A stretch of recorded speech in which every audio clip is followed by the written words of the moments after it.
Hello everyone, welcome to my channel KCC Commerce Classes. Dear students, आज की class में हम कवर करेंगे sample question paper MP board द्वारा रिलीज किया गया है।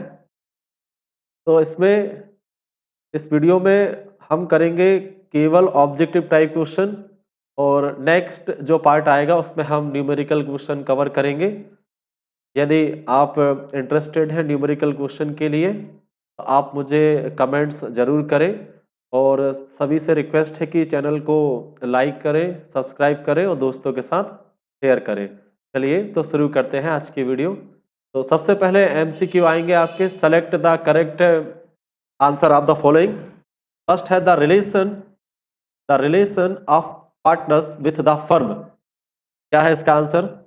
इसका आंसर रहेगा एज ऑनर एंड एजेंट। ठीक है, तो इसका आंसर रहेगा एज ऑनर एंड एजेंट, ये इसका आंसर रहेगा।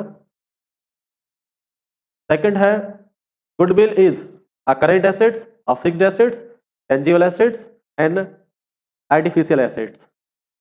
तो गुडविल करेंट एसेट्स होती नहीं है, टेंजिबल होती नहीं है, आर्टिफिशियल है नहीं है, तो इसका आंसर है फिक्स्ड एसेट्स। ठीक है, नेक्स्ट क्वेश्चन देखते हैं। नेक्स्ट क्वेश्चन है हमारा थर्ड एमसीक्यू में।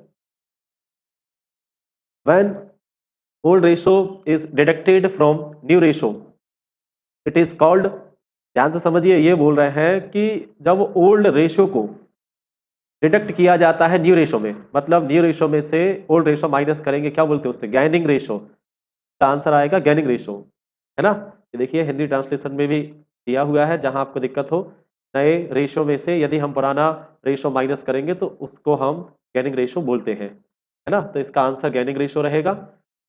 नेक्स्ट है सिक्योरिटी प्रीमियम। सिक्योरिटी प्रीमियम हमारे लिए क्या होता है? यह है capital profit. The balance sheet is called. Balance sheet is called में इसका सही आंसर रहेगा पोजीशन स्टेटमेंट। नेक्स्ट है ideal liquid ratio should be. तो आइडियल जो लिक्विड रेशो है वो क्या होना चाहिए? 1:1 होना चाहिए। करंट रेशो क्या क्या होता है? यदि करंट रेशो होता तो उसका आंसर आता 2:1। अब नेक्स्ट है हमारा fill in the blanks. Next question करते हैं fill in the blanks. To be a partner of a firm the person must have ability of agreement. क्या आएगा? Agreement.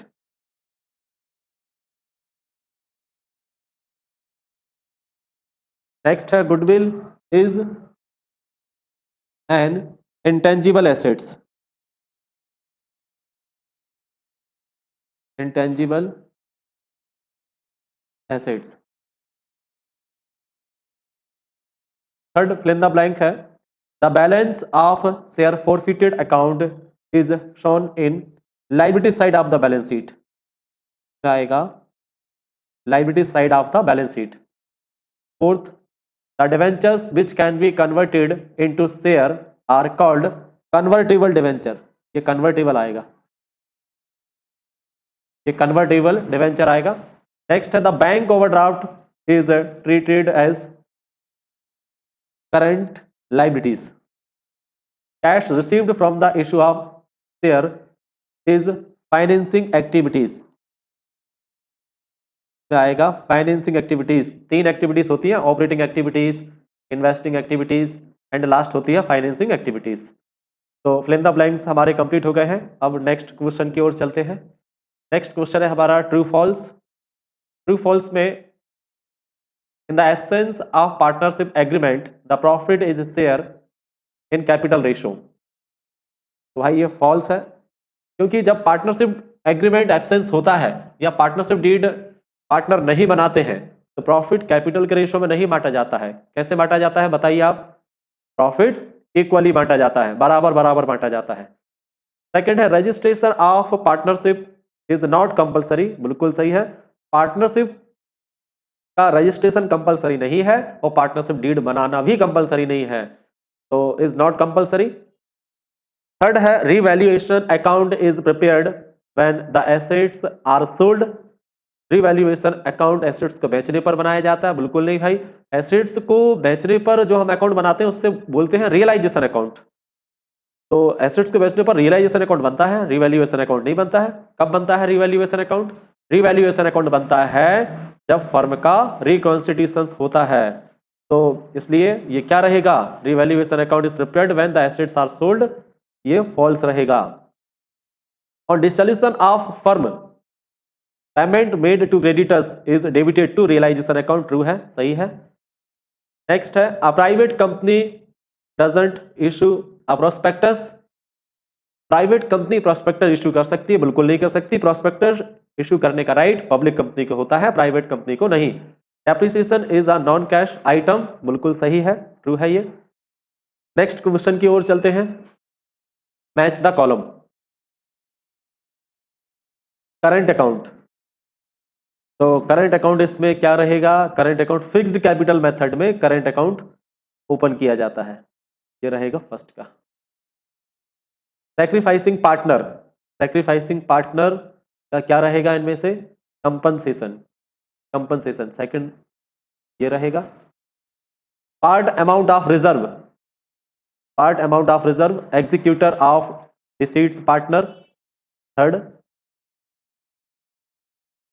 Trade payable, trade payable, trade payable का सही answer रहेगा creditors turnover ratio. फिलहाल book में formula दिया है creditors turnover ratio, तो ये फार्मूला आईएमपी है, इसको आप याद भी कर लीजिएगा क्रेडिटर्स टर्नओवर रेशियो का फार्मूला क्या होता है। नेक्स्ट है क्रेडिट परचेज, क्रेडिट परचेज करने से क्रेडिटर्स क्रिएट होते हैं, है ना। तो क्रेडिट परचेज इसका सही आंसर क्या रहेगा? इसका सही आंसर रहेगा ये फिफ्थ क्रेडिटर्स आएगा। डिवेंचर स्टॉक और रिजर्व कैपिटल, रिजर्व कैपिटल कब मांगी जाती है? जब कंपनी का समापन होता है, वाइंडिंग अप ऑफ कंपनी, इस 7वें नंबर का रहेगा। बस एक ही बचा है। डिवेंचर स्टॉक क्या होगा इसका? Fully paid. फर्स्ट है what is the maximum number of member a partnership firm can have? 50, 50 रहेगा। Accounting standard 10 is related to property plant and equipment, property plant and equipment, ये आएगा इसका answer. The document which is related with internal management of a company is called AOA, की full form होती है article of association.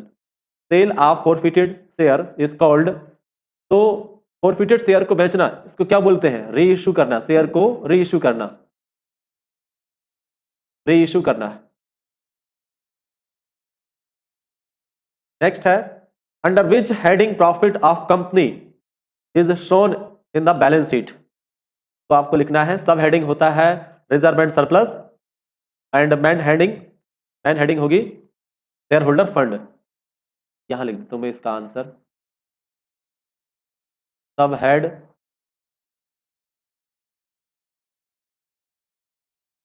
Reserve and surplus and main head होगा share holder fund. Short form use नहीं करना है exam में, आपको full लिखना है, ठीक है। नंबर कटते हैं, शेयर होल्डर फंड पूरा लिखना है। कंपनी की बैलेंस शीट की हेडिंग, सब हेडिंग इंपॉर्टेंट है भाई, जरूर पूछी जाती हैं, कर लेना आप। लाइबिलिटी साइड की मैन हेडिंग और एसेट्स साइड की main heading.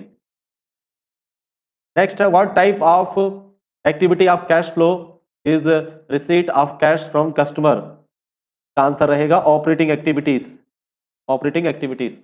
Issue of shares at a price higher than its face value is called premium, जब शेयर को इशू किया जाता है उसकी जो फेस वैल्यू होती है उससे ज्यादा वैल्यू पर हम इशू करते हैं, जो भी हम एक्स्ट्रा अमाउंट लेते हैं उससे हम प्रीमियम बोलते हैं,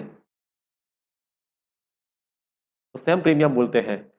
तो आशा करता हूं स्टूडेंट्स ये वाली वीडियो आपको अच्छी लगी होगी, यूजफुल लगी होगी। यदि वीडियो आपको यूजफुल लगी है तो चैनल को लाइक करें, सब्सक्राइब करें, दोस्तों के साथ शेयर करें और ऐसे ही मुझे मोटिवेट करते रहें, ठीक है। नेक्स्ट वीडियो में हम कवर करेंगे न्यूमेरिकल क्वेश्चन। आप मुझे कमेंट्स करें कौन कौन स्टूडेंट्स सैंपल पेपर के न्यूमेरिकल क्वेश्चन समझना चाहते हैं, आपके जितने ज़्यादा कमेंट्स आएँगे उतना ही मुझे मोटिवेशन मिलेगा। मैं बहुत ही जल्द न्यूमेरिकल क्वेश्चन की वीडियो लेकर आऊँगा। मिलते हैं नेक्स्ट वीडियो में।